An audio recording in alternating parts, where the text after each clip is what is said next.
How you doing there? I'm Ken Costanza, and I just want to give you some information on learning the guitar. I have a how-to series, a how-to guitar series to help you, to give you information. A lot of people do a lot of searches on YouTube, but they can't necessarily find the right information, especially if you're a beginner or to an intermediate. So the first video I'm going to start out with is how to buy the right guitar as a beginner. Just the steps in beginning, how to buy the right guitar, what guitar should I buy? Let's start off first. If you could subscribe, just started a new channel, I would appreciate it. Subscribe and like, because I'm going to give you a lot of information, and I'd appreciate the favor in return. Thank you very much. I appreciate that. So real quickly, let's go over a list. I've got a list here, and I want to go over everything here. And just get a pen and paper out. I don't have any links or any of that other stuff. I'm just old school. I just go right and just tell you what's going on, and you can write it down and give you all the information. The first thing I want to talk about is the quality of the guitar. First of all, if you see here, this is a travel guitar, and you're like, well, where's the body at? This is the body right here. That's the neck right there. So this is a travel guitar, but it's super portable. I can bring it with me in the car, to work, in the back, wherever you need to go, whether it's work in the back. A lot of times you're not going to be able to bring a whole guitar and amp and all this gear to work or in the car or whatever kind of job or whatever you're doing. So the goal is to have two guitars, really. Start out with a cheap, affordable guitar like this. This was like $230, $250, but you can get lower than that. If you want an acoustic guitar, you can get an $89 acoustic guitar, a Taylor guitar, basic, decent guitar on YouTube, no problem. But if you're looking for electric, which is what I lean towards, either way, it doesn't matter. When you're learning a guitar, whether you're learning on the electric or you're learning on a acoustic, it doesn't matter. It's the same guitar, it's the same 6 strings, you're learning the same notes and so forth, the same chords and all that. So let's start out with, a lot of people think that if I spend, $5,000, even up to $200,000 for a Les Paul guitar or a Stratocaster Leo Fender from 1959, I could spend $10,000, $20,000. You could spend up to $200,000, believe it or not, even $1 million for some rare guitar from, Les Paul or Fender or whatever you want to do. You think to yourself, wow, that's a great guitar, but is it really a great guitar? Fender makes great guitars, don't get me wrong. Les Paul makes great guitars. There's two worlds kind of out there just to introduce you to. You got the Les Paul, right? This was a guy in the 1950s, came out with a guitar, started doing his own show with his wife Mary and everything else, and started, playing the guitar and introducing the guitar. And then there was Leo Fender, who came out with the Fender guitar, trying to improve off of that also. So there's two worlds of guitars here. If you want to know what a Les Paul sounds like with a humbucker, this is a humbucker here. It's like you can see here, it's got two areas here versus just one single pickup. So it's like a humbucker's got a different sound on a Les Paul. So if you want to know that, it's like a double pickup, so to speak, versus a single pickup. So if you want to know about a Les Paul, look it up. And if you want to know about what a Fender sounds like, a Stratocaster, a Telecaster, a thin line Telecaster, a Jazzmaster, all these Leo Fender produced in the 50s, if you want to know what that sounds like, YouTube it. Les Paul versus Fender guitar. What's the difference, right?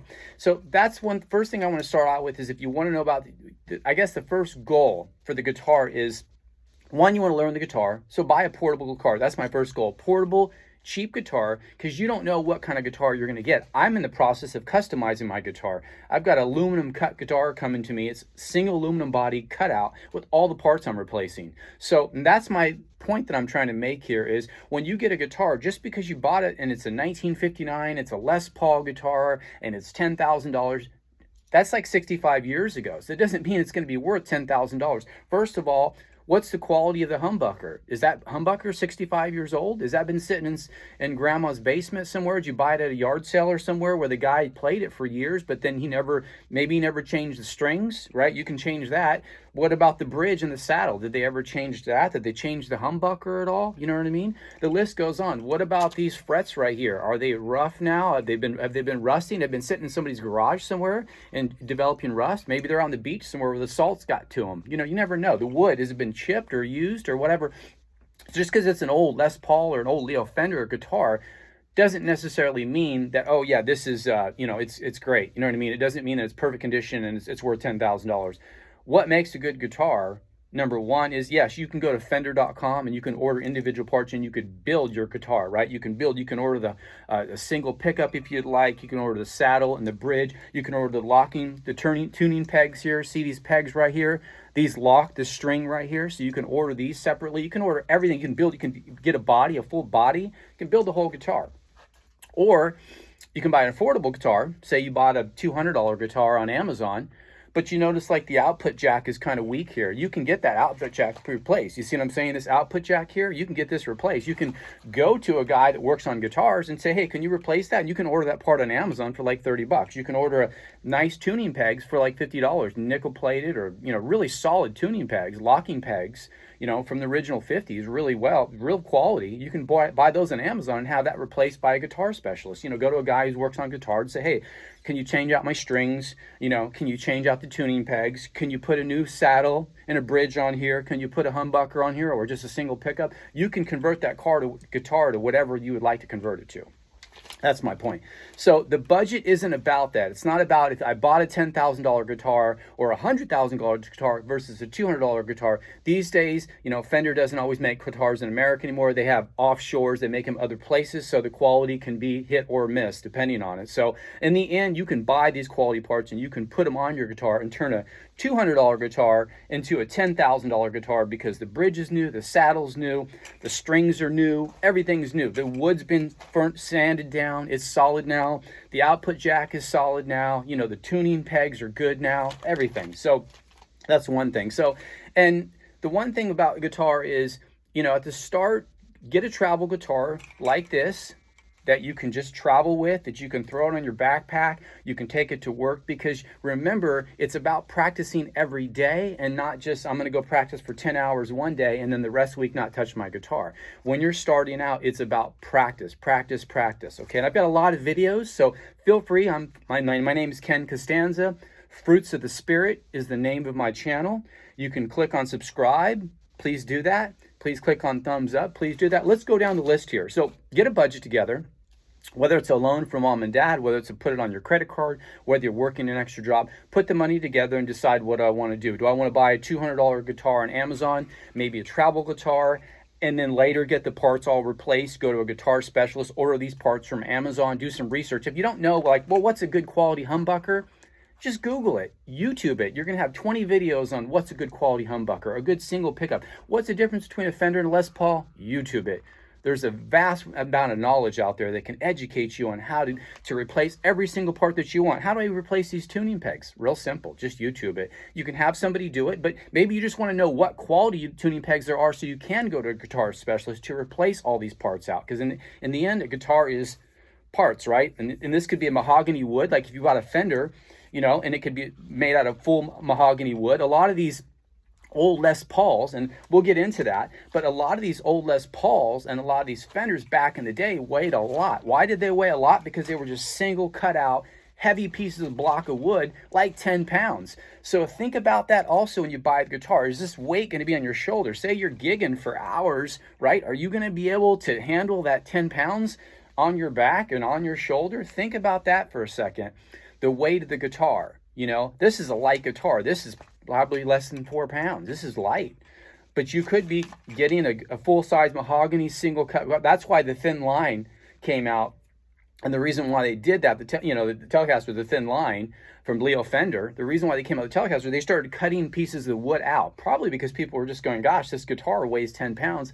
After 2 or 3 hours of playing, my back hurts, my neck hurts, this and that. That's a factor that nobody really tells you, but these guitars in the past were really, really heavy. I mean, if you bought a suitcase in 1950, it weighed like 100 pounds before you even put any clothes in it, because it was like solid wood. Plastic really wasn't in then. They didn't know really much about it. So as a result of it, nothing was really plastic or light. Now, wood is solid. So don't get me wrong, wood is very solid, but as a result, it's also very heavy. So think about the weight of these guitars. They've reduced the weight dramatically. So that's something to think about. Let's see here. Now, return policy. Where are you going to buy your guitar at? So if I walk into a Guitar Center or any of these other stores, the return policy may be like, sorry, you bought it, we can't return it. Amazon, you can return the product, and that's a good thing. You could buy this, play this for 30 days, and it'll tell you the date on there. When you buy it on Amazon, return up to this date. So you can save the box when you buy it, save everything, don't throw anything away, put it all in the box and play it for a week or two and see, is this feel like something I could play with, right? Because you don't know, you're just starting out your guitar. You want something that looks good and feels good, but at the same time, is it too heavy? Gosh, I don't know, I don't know about this. Is the neck too long? This is a 25.5 inch neck. This is a standard length of guitar. I'm 5'5". My arms, my hands are small. So this guitar right here is pretty long. Like when I play, I got to play like a Randy Rhoads kind of a style where I'm kind of going up with it, right? Because I got to get my hand all the way around, as you can see, right? You got to get your fingers all the way around on these strings right here, right? Well, if you're out right here, this is kind of hard to do that because you're going to be muting strings, and we're going to talk all about that also. Big issue with that too. And calluses, we're going to get into all that. I got a lot of videos. So for starters, I would go for a 24.75, which is a shorter length of the scale, as they call it, from here all the way up. It's a shorter length of a scale, so it's going to be less to reach. It could be right around here instead of reaching all the way around here. Do you see what I'm saying? It's less to reach, because remember, when you're reaching with your hand, well, so is your elbow also, because you're trying to get underneath, so you're also your body also. And this is kind of why Randy Rhoads, the famous guitarist for Ozzy Osbourne, used to kind of hold his guitar up like this so that he could reach those frets, you know. So look at the return policy, because the return policy could be everything. I encourage you to do Amazon. Another good thing about Amazon is they've got replacement plans, and that's the reason why I support it, because I get a replacement plan. Maybe a 3-year replacement plan for $40 would be worth it, because maybe I really want to have this for 3 years, and 2 years down the road there's a problem. I can just return it and they can send me another one. I don't have to go to a guitar specialist to fix it. Whereas if you go to a store back in the day, and that's the only problem about buying from a lot of stores, is they just won't return it at all. And so if it breaks, if the output jack, maybe there's a problem with the output jack, you start plugging that amp in, it gets loose, or the strings are, something has a problem with this guitar, and it's just, or you're just feeling like the strings are too close. And this is another thing we're going to talk about. The biggest thing about buying a guitar is the string width here, right? The string difference here, right? This is a 42 millimeter width. The nut right here, this is the nut. See the nut right here? The nut. The width of this guitar right here is the nut. The nut sits on the end here. Sometimes it's plastic, sometimes it's bone, right? It's holding the strings, right? The strings are going over the nut, right? How wide is that nut? A lot of people don't realize that when you buy a guitar, say I buy a 3/4 size guitar or a half size guitar, because some of these travel guitars are half size. This is a travel guitar. It's called Any Gig guitar, but it's not 3/4. It's full scale, full length in scale. But say you get a guitar that's a half size guitar. You go, this is great. It's like a kid's guitar, but it's great. I can play it everywhere. However, every time I'm playing, I'm having problems where it sounds like I'm pluckety pluck, pluck, pluck. I can't get any notes to sound out. What's the problem here? Well, the spacing difference. The nut could be 1 5/8, which is going to be smaller than 1 11/16. A standard nut width of the guitar, and this is very important. I know you're thinking, well, what does this have to do with guitar? Everything. When you get a guitar, is it standard nut size? Nut is the bone that goes here, right? The strings go over it. Is it standard size? Meaning 1.6 inches would be standard size.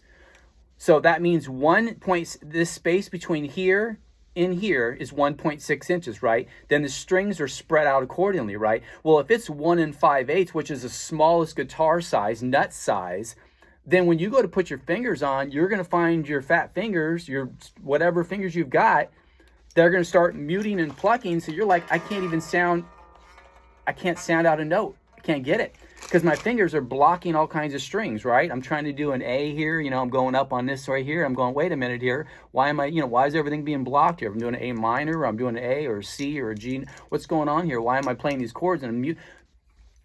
Get a guitar and find out what is the nut width. Is it 1.6 inches? Is it a standard nut size? You can YouTube it and Google it if you're not sure about that. And there's many videos about the nut width of the guitar. A lot of people will tell you when you get coaches and online, hey, don't worry about it. Your fingers are going to develop calluses and then you'll be able to play the notes fine. I disagree with that because you're still playing the same way. The issue is get the widest size you can. Now, there's back and forth with this. So I get a wide nut, a 1.6 inch nut. However, what's the radius going on here? 12 inches versus 16 inches. You want a flatter radius, right? Why do I want a flatter radius? Because my thumb is right here, right? Sometimes on these acoustics, they're real wide. So your thumb is like wrapped around, as you can see right here. And you got to wrap your hand around this guitar. Sometimes you might be, muting the 6th string, the E string here.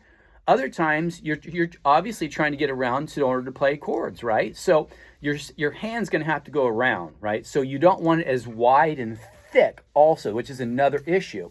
And sometimes they go way out there, 12 inches to 16 inches in radius. You want more of a flatter, a lot of electric guitars are more flatter, which makes it easier to get around your hands, okay? So think about the radius, right? Looking, and how do you do that? You can feel it. You buy the guitar on Amazon, or a good thing to do is to say you go into a guitar center, you can feel all these guitars out, right? You know what? I like this guitar. I feel like I can get my hands around. What's the nut width? Is it 1.6 inches? Oh, no, it's 1.58. Or, oh, okay. Okay, so it's a standard nut size. The width is the standard. Okay, you know what? I like this. Then leave the store, get on your phone, order on Amazon, and buy the exact same guitar. Get it with a replacement plan, you're good to go. And so that's what I do. I just buy stuff because I know if I can replace it, whereas if I walk in a store, I'm not going to be able to replace it. So that's another thing to issue to really think about, okay, is where are you going to buy your guitar at? Because if you buy it in a store and they don't return it, maybe you don't like it or something's wrong with it, they're not going to honor it. You need a place that's going to honor it, wherever it is. I don't personally like eBay because you deal with third-party vendors all the time, so it's up to you whether you want to go eBay or Amazon. I prefer Amazon over eBay. It's up to you. Let's see, weight of guitar, net width. I talked about the net width of it all. The full size, whether you want a half size, a 3/4 size. A half size is for like kids or travel, 3/4 size. But the sacrifice is if you get a half size guitar, the net width might be a 1 5/8. This spacing right here might be a 1 5/8, which is going to be, that means there's less space for the strings and you're going to start muting this, okay? You're going to have problems playing, going, what's going on here? And your coaches are going to say, hey, every video you watch, there's no problem at all. You know what I mean? So just think about that for a second. So anyway, let's go on about the rest of this. Let's see, full size. Find out what kind of style you want to play, whether it's blues or rock and roll. Okay, let's do that. And where to practice. Locate where you want to practice at. Is it going to be home? Wherever it's going to be, and find out about accessories. I've got another video on accessories. I'm kind of going over on this, but I got another video about accessories. So I hope I've given you a lot of information there, and we'll just pick up on some other videos. Watch my other videos. Fruits of the Spirit. My name's Ken Costanza. Thank you for your time.